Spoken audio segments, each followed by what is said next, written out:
രാജ്യത്തെ മതേതരത്വത്തിന്റെ അവസാന തുരുത്താണ് കേരളം പറയുന്നത് അരുന്ധതി റോയ്. അങ്ങനെയുള്ള കേരളത്തിന്റെ തലസ്ഥാനത്ത് BJP അധികാരത്തിലേക്ക് എത്തിച്ചത് ശരിയല്ല എന്നാണ് പറയുന്നത്. പക്ഷേ മേയറായിട്ടുള്ള VV രാജേഷ് ഒന്നിനു പുറകെ ഒന്നായി നടത്തുന്ന പരിപാടികൾ ആ നഗരവാസികൾക്ക് മുൻപ് പരിചയമില്ലാത്തതാണ്. അപ്പോൾ വികസന പാതയിലേക്ക് മുന്നേറുമ്പോൾ അരുന്ധതി റോയുടെ ഈ പ്രസംഗം കൊണ്ട് എന്താ ഉദ്ദേശിക്കുന്നത്?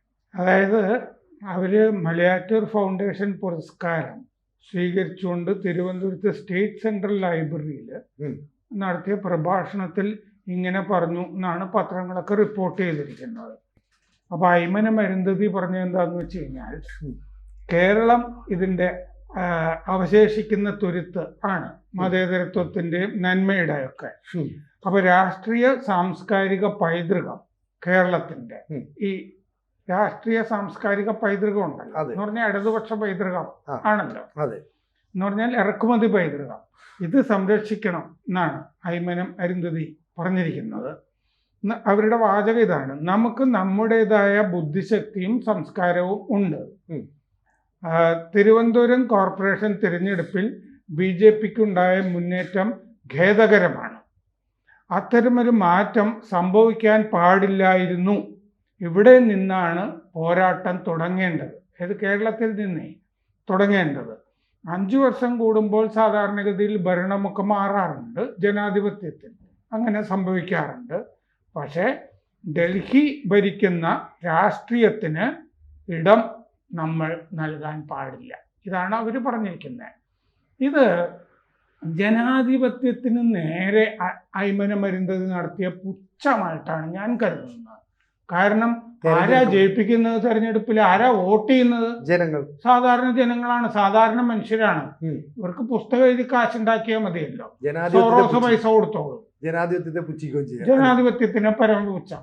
ഇവരുടെ പ്രവർത്തനം എന്താണ്? കശ്മീരിലെ വിഘടനവാദത്തിനും തീവ്രവാദത്തിനും പ്രോത്സാഹിപ്പിച്ച് നടന്നതിന്റെ പേരിൽ ഇപ്പോ കേസ് നടക്കല്ലേ, UAPA കേസ് അവർക്കെതിരെ. UAPA കേസിലെ പ്രതിയല്ലേ ഈ അയ്മനം അരുന്ധതി. അപ്പൊ ഇവർക്കെതിരെ എങ്ങനെയാണ്?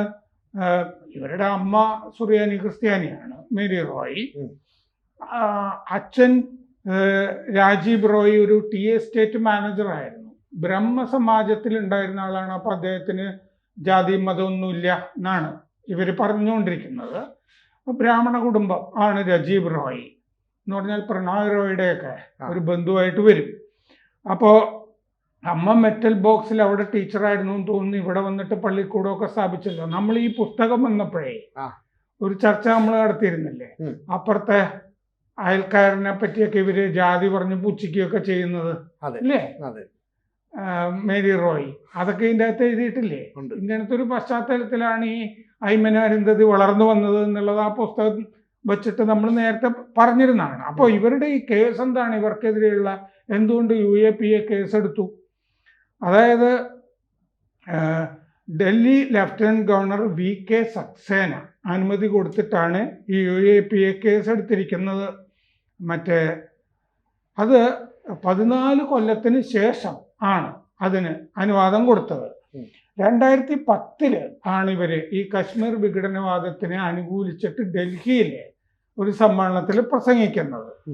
അത് FIR 14 വർഷം മുമ്പത്താണ്. അതിൻ്റെ ഇടയ്ക്ക് ഈ ബ്രിട്ടീഷ് ഭരണകാലത്തെ രാജ്യദ്രോഹ കുറ്റം സുപ്രീം കോടതി റദ്ദാക്കുകയൊക്കെ ചെയ്തിരുന്നു. അങ്ങനെയാണ് ഇതിൻ്റെ അകത്ത് UAPA വരുന്നത്. ആസാദി ദ ഓൺലി വേ എന്നായിരുന്നു സമ്മേളനത്തിൻ്റെ തീം.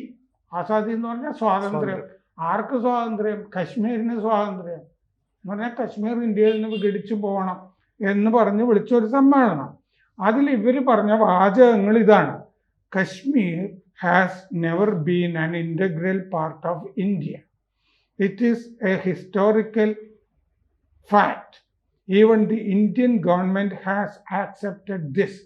കശ്മീർ ഒരു കാലത്തും ഇന്ത്യയുടെ പരമാധികാര ഭാഗം ആയിരുന്നില്ല. അത് ചരിത്രപരമായ സത്യമാണ്. ആ സത്യം ഇന്ത്യൻ സർക്കാരും സ്വീകരിച്ചിട്ടുണ്ട്. ഇന്ത്യൻ സർക്കാർ സ്വീകരിച്ചു. എപ്പോൾ സ്വീകരിച്ചു? ഇവരോട് ആര് പറഞ്ഞു? ഇവരെ അവിടെ വിഘടനവാദികളും തീവ്രവാദികളുമായ മുസ്ലിങ്ങളുടെ കൂടെ നിൽക്കുമ്പോൾ പണ്ഡിറ്റുകളില്ലേ? അവിടെ നിന്ന് പലായനം ചെയ്ത പണ്ഡിറ്റുകൾ ഡൽഹിയിലൊക്കെ വന്ന് താമസിക്കുന്നില്ലേ? പണ്ഡിറ്റുകൾക്ക് വേണ്ടി ഇവരൊരു അക്ഷരം ഉരിയാടിയിട്ടുണ്ടോ അയ്മനം അരുന്ധതി? അതും കൂടി പറയണ്ടേ? മറ്റേത് പറഞ്ഞു എന്നാൽ ഇതും കൂടി പറയണ്ടേ? അപ്പോൾ ഹിന്ദുക്കളുടെ കാര്യമൊന്നും പറയില്ല. അപ്പോൾ ആദ്യം ഈ IPC സെക്ഷൻ 124A വെച്ചിട്ടാണ് ഇതിനെതിരെ കേസ് എടുത്തിരുന്നത്. ഇത് വിഘടനവാദ പ്രസംഗമാണല്ലോ, രാജ്യവിരുദ്ധവും ആണ്, ദേശവിരുദ്ധവുമായിട്ടുള്ള പ്രസംഗമാണ്. അപ്പോൾ അതിനെതിരെ അങ്ങനെ കേസ് എടുത്തിരുന്നു. ഇപ്പോൾ ഭീകരവിരുദ്ധ നിയമം അനുസരിച്ചിട്ടാണ് ഇവർക്കെതിരെ UAPA കേസ്, മതസ്പർദ്ധ ഉണ്ടാക്കുന്ന പ്രസംഗം. അപ്പോൾ ഇതിൻ്റെ അകത്ത് കശ്മീരിലെ സെൻട്രൽ യൂണിവേഴ്സിറ്റിയിലെ ഇൻ്റർനാഷണൽ റിലേഷൻസ് പ്രൊഫസറായിരുന്ന ഷെയ്ഖ് ഷൗക്കത്ത് ഹുസൈനും ഈ കേസിൽ ഇവരുടെ കൂടെ പ്രതിയാണ്. അയാൾ ആ സമ്മേളനത്തിൽ ഇത് തന്നെ പ്രസംഗിച്ച ആളാണ്.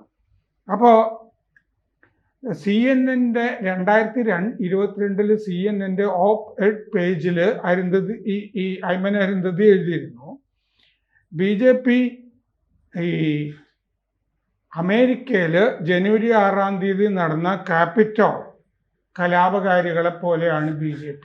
ഇവർ എഴുതിയിരിക്കുക. എന്നാൽ ട്രംപിന്റെ ആളുകളല്ലേ ആ ക്യാപിറ്റോളിൽ കയറി പലതും തീവയ്ക്കുകയും ആക്രമണം നടത്തുകയൊക്കെ ചെയ്തത്. അവരെ പോലെയാണ് BJP പ്രവർത്തകർ എന്ന് ഇവർ പ്രസംഗിച്ചു. ഞങ്ങൾ ദേശവിരുദ്ധരുടെ ലിസ്റ്റിൽ ആണിപ്പോൾ ഇവർ എഴുതിയിരിക്കുക. കശ്മീരിനെ പറ്റി പറയുന്നത് കൊണ്ടാണിത്. CNN ഇവർ എഴുതിയ ലേഖനത്തിലും ഇവരിത് പറഞ്ഞിട്ടുണ്ട്. കശ്മീരിനെ പറ്റി ഞങ്ങൾ സംസാരിച്ചുകൊണ്ടിരിക്കുക, അതുകൊണ്ട് ഈ പട്ടികയിൽ പെടുത്തിയിരിക്കുകയാണെന്ന്. അപ്പോൾ ഇവരുടെ കൂടെയുള്ള സഹപ്രതികൾ വിഘടനവാദി സയ്യദ് അലി ഷാ ഗീലാനി, ഡൽഹിയിൽ ലെക്ചറായിരുന്ന സയ്യദ് അബ്ദുൾ റഹ്മാൻ ഗീലാനി, ഇവരും പ്രതികളായിരുന്നു. അവർ മരിച്ചു പോയതുകൊണ്ട് പിന്നെ പ്രതിപട്ടികയിൽ നിന്ന് ഒഴിവായി.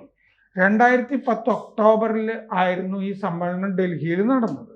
ഒരു ദിവസം മുഴുവൻ നീണ്ട സമ്മേളനമായിരുന്നു.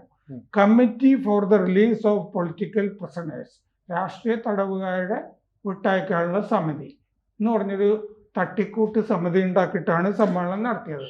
ഇത് വിദ്വേഷ പ്രസംഗമാണ്, ഹെയ്റ്റ് സ്പീച്ച്, അതിൽപ്പെടും ഇത്. അപ്പോൾ 2022 സുപ്രീം കോടതി ഈ കൊളോണിയൽ കാലത്തെ സെഡീഷൻ ലോ, രാജ്യദ്രോഹ നിയമം, അത് റദ്ദാക്കിയിരുന്നു. അതുകൊണ്ടാണ് UAPA ചുമത്തിയിരിക്കുന്നത്. സുശീൽ പണ്ഡിറ്റ് ആണ് ഈ കേസിൽ പരാതിക്കാരൻ, ഒരു പണ്ഡിറ്റ്, കശ്മീരി പണ്ഡിറ്റ്. അദ്ദേഹം ഈ മീറ്റിങ്ങിൽ ഇവർ പ്രസംഗിക്കുന്നതൊക്കെ കേട്ടിരുന്നു എന്നാണ് പറയുന്നത്. സായുധ കലാപാഹ്വാനമാണ് ആ സമ്മേളനത്തിൽ ഉണ്ടായത് ഇന്ത്യക്കെതിരെ എന്നാണ് പരാതിയിൽ അദ്ദേഹം പറയുന്നത്. അപ്പോൾ അവർക്കെതിരെ BJP ഗവൺമെന്റ് UAPA കേസ് ചുമത്തി. ആ കേസ് നടക്കുകയാണല്ലോ.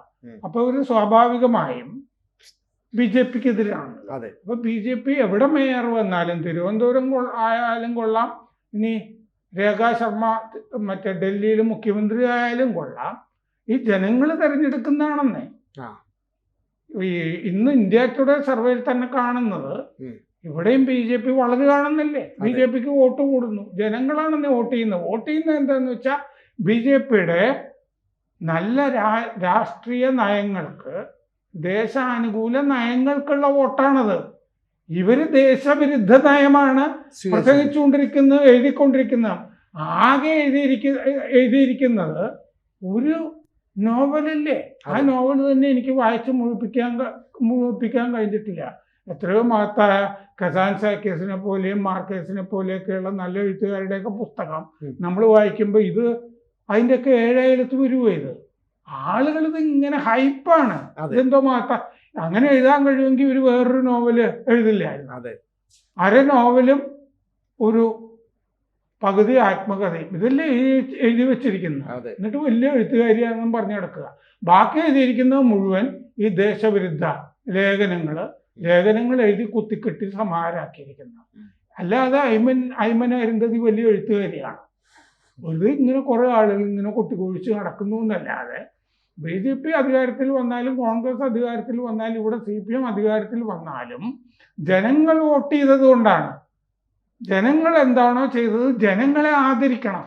ജനങ്ങളുടെ മാൻഡേറ്റ് ആണ്. ജനങ്ങളുടെ മാൻഡേറ്റ് ശരിയല്ല എന്ന് പറയാൻ അരുന്ധതി റോയ് ആര്? ജനാധിപത്യ വിരുദ്ധമായ വർത്താനല്ലേ അവർ പറഞ്ഞിരിക്കുന്നത്. അപ്പൊ ജനാധിപത്യത്തിനെ പുച്ഛിച്ച് തള്ളിക്കൊണ്ട് ഒരു കോർപ്പറേഷൻ, ഒരു രാഷ്ട്രീയ പാർട്ടി ജയിച്ചപ്പോൾ അത് പുച്ഛം. ഇത് LDF UDF ആണെങ്കിൽ ഇവർക്ക് ഈ നിലപാട് ഉണ്ടാകുകയും വലിയ സന്തോഷമാണ്. കാരണം വിഘടനവാദത്തിന്റെ കൂടെ ആണല്ലോ നിൽക്കുന്നത്. ആ ഇവിടെ SDPI ജയിച്ചാൽ ഈ അമ്മയ്ക്ക് വലിയ സന്തോഷമായിരിക്കുന്നേ, അയ്മന അരുന്ധതിക്ക്. SDPI ആ ജമാഅത്തെ ഇസ്ലാമി ബംഗ്ലാദേശിലെ അധികാരത്തിൽ വന്നാൽ ഇവർ പടക്കം പൊട്ടിക്കുമായിരിക്കും അയ്മന അരുന്ധതി. ഇതാണ് ഇവരുടെ മനസ്സ്.